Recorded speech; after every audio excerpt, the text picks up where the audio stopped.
ल ल फोन राख त जस्तो झारपातले फोन नगर्दैमा केही फरक पर्दैन मलाई अझ ठुलो कुरा गर्छ यार साथी तिमी यहाँ छौ ए तिमी आयौ बस न यहाँ के छ यार साथी तिमी त भर्खर कल गरेर कसलाई गाली गर्दै थियौ के भयो खास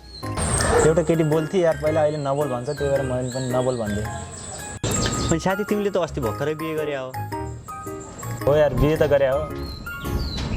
अनि अर्कैसँग बाहिर किन त यार साथी फेरि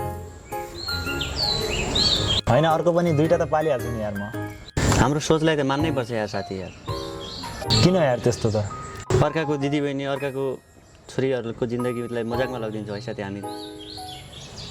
अहिलेको जमानामा आएर यस्तो कुरा नगर न यार तिमी साथी यार हाम्रो यस्तै सोचले गर्दा यार हाम्रो हजारौँ दिदीबहिनीले दुःख भोग्नु परेको बिहे गरेर एउटालाई राख्छौँ अनि बाहिर हामी अर्कैसँग उ गर्छौँ कुराकानी गर्छौँ त्यो त हो यार तर अब घरकै चिजलाई कति खाने कहिले काहीँ बाहिरतिर पनि टेस्ट गर्नै पर्यो थुक्क यार साथी यार तिम्रो सोचलाई त मान्नै पर्छ अहिलेको जमाना आएर पनि तिमी यस्तो कुरा गर्छौ यार जमानाको कुरा नगर न यार तिमी अहिलेकै जमानामा त हो यस्तो कुरा गर्ने अनि यही टाइमै यही हो हामीले यस्तो कुरा गर्ने साथी यार त्यो त सबैको आफ्नो सोच हुन्छ त्यो त्यस्तो कुराहरूलाई चाहिँ हामीबाट नै हामी पढेको मान्छेले त्याग्नुपर्छ भन्न खोजेको मात्र मैले त्यो त हो यार साथी हो नि त साथी यार यदि त्यसको ठाउँमा तिम्रो बहिनी हाम्रो बहिनी भयो के गर्छौ यार तिमी यार त्यस्तो भएपछि त त्यसलाई त म घरमा बस्नै दिन्न यार घरबाट निकालिहाल्छु नि हो साथी यार त्यसैले हामीले कसैको बहिनीमाथि त्यस्तो गिद्धे नजर लगाउनु हुँदैन त्यसको ठाउँमा आफ्नो बहिनीहरूलाई राखेर हेर्नुपर्छ अरूको जिन्दगीमाथि खेलबाड गर्नुहुन्न यार साथी त्यसैले हाम्रो सोच बदल्नुपर्छ ठिक छ यार साथी अब म त्यस्तो पछि लाग्दैन त्यस्तो कुराहरू त्यस्तो कामहरू हामीबाटै सुध्रिनुपर्छ त्यो त ल त साथी त्यसो भए आज मेरो कसम खाऊ तिमी ल ल म अबबाट त्यस्तो केही पनि गर्दैन यार तिम्रो कसम मेरो होइन के तिमी आफ्नै कसम खाऊ यार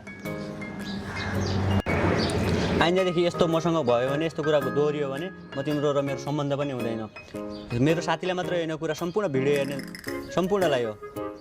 त्यो कुरा त ठिकै छ अब अनि तिमीले चाहिँ के गर्यौ बिहे गर्यौ कि गरेनौ यार साथी मैले त बिहे गरिसकेँ यार अनि भाउजू कहाँ छन् त ए साथी भाउजू त यार एउटा काठमाडौँमा छ एउटा गाउँतिर छ यार अनि तिमीले चाहिँ दुईवटा बिहे गरेको त यार साथी अनि मलाई सम्झाएर बसेको छौ यार आफू चाहिँ दुईवटा बिहे गर्ने साथी यार मेरो त्यस्तै परिस्थिति परेर हो यार कस्तो परिस्थिति त्यस्तो जेन्जी हो नि त म